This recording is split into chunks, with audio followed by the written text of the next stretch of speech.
Welcome back. I'm Hugh Hewitt. Yesterday afternoon, I sat down with Secretary of State Mike Pompeo. Here's part 2 of that conversation.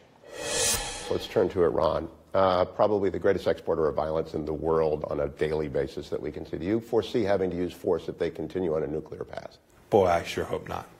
I hope the Ayatollah and Soleimani, the prime drivers of Iranian threat posture, I hope they recognize that whatever decision other countries make about staying in the JCPOA or however they proceed, I hope they understand that if they begin to ramp up their nuclear program, the wrath of the entire world will fall upon them.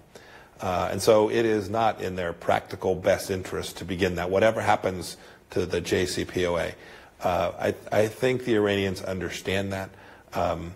It would be wholly separate from whether they spin a couple of extra centrifuges. If they began to move towards a weapons program, this would be something the entire world would find unacceptable, and we'd end up down a path that I don't think is in the best interest of Iran, the other actors in the Middle East, or indeed the world. When you say the wrath of the entire world, I think of the New Entente. And I'm talking then for the benefit of the audience, not just of Israel, but of Bahrain, of Egypt, of Jordan, of Iraq, of Saudi Arabia, of the United Arab Emirates, our great friends in the Middle East.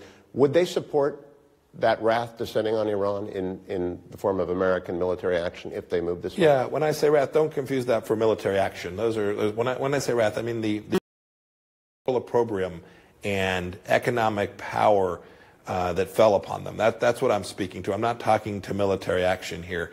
I truly hope that's never the case. It's not in anyone's best interest for that. But make no mistake, President Trump's been very clear. Iran will not get a nuclear weapon nor start its weapons program on this president's watch. And I've heard some say that we've separated from our allies on this issue of Iran. I don't think that's the case. When I talk to my Arab friends, the Israelis, all of those in the region, they are right alongside us.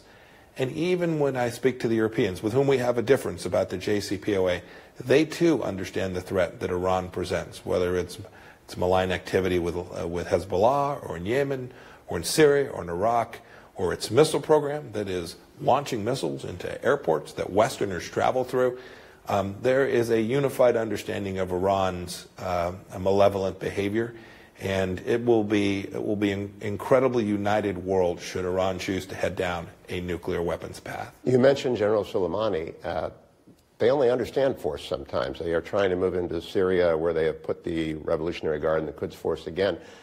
But you're saying, I want to just understand, if necessary, the United States is prepared to do whatever it has to do to stop them from having a nuclear weapon. President Trump's been unambiguous about, in his statements, that says that Iran will not be able to obtain a nuclear weapon.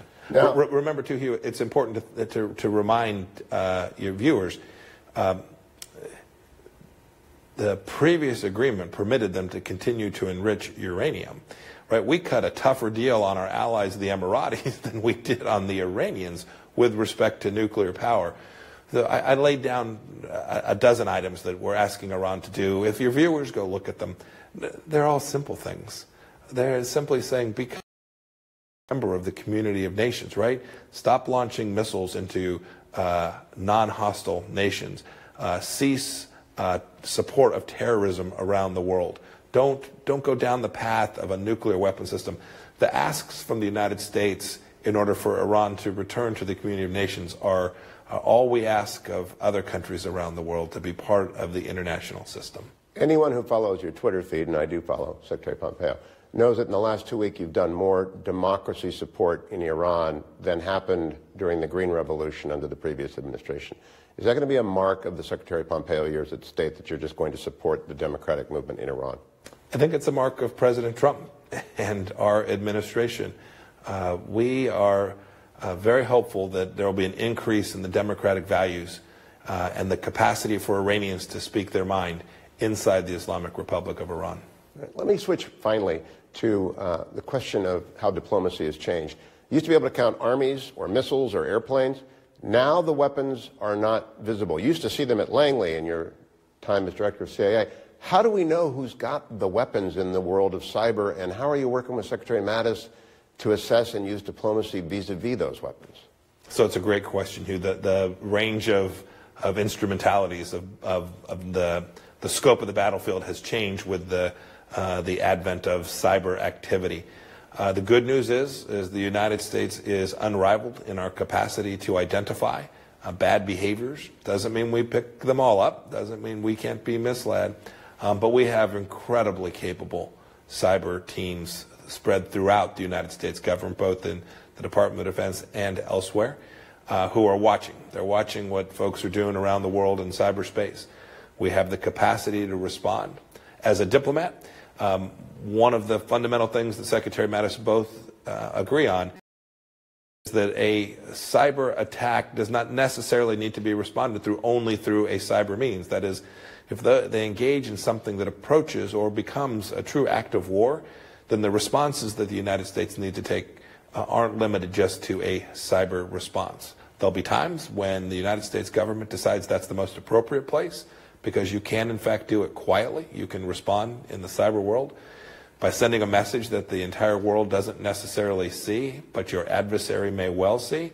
But there are also times when responses in cyberspace will call for diplomatic response or other types of responses from our government. Couple last questions. Does the public need to know when we've been attacked? We just found out this week in hearings that we were told to stand down during the Russian interference in the election. Our forces. Does the public need to know that we're doing things when we do them in order to calibrate how to judge the president and your responses and Secretary Mattis's responses? It's a difficult challenge to figure out precisely. In the same way, the intelligence community has things that we don't share because they work against American interests when we do, or the Department of Defense conducts activities that they want to do in a way that's quiet, that maybe our adversaries only know, and we can protect American interests by protecting American secrets. It's a complicated calculation to make in each and every instance about how much to disclose and the timing of those disclosures.